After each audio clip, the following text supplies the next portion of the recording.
Ile registration ambayo tumefanya ya phase 2, nataka tu kuhakikishia nyinyi wananchi, hiyo mwachana naye. Tayari rais amefikishiwa ile list yote, na hiyo tunaongojea yeye mwenyewe mpaka aseme kitu.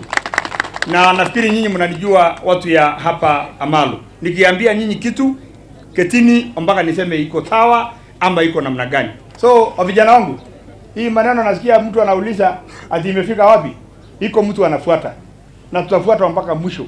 Hata wakati nililete hii Amalu hatujauliza nyinyi. Mimi najua shida pali ya wananchi wangu na naelewa vizuri. Kuna Gachagua na hiyo opposition yake, hawa ndio wanasema one time.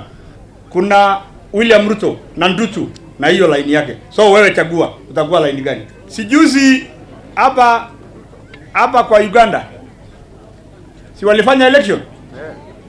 Si Museveni alichukua?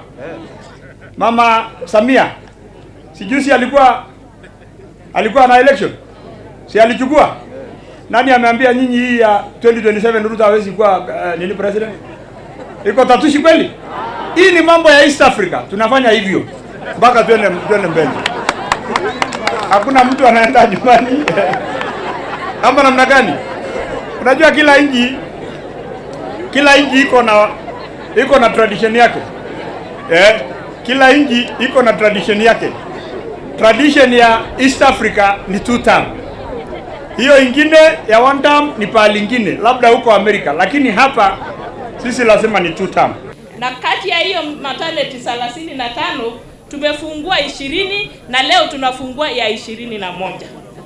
Na kila hospitali, kila maternity tuweze kuja hospitali, tutumie mahospitali zetu na vifaa ambayo tumeletewa na gavana.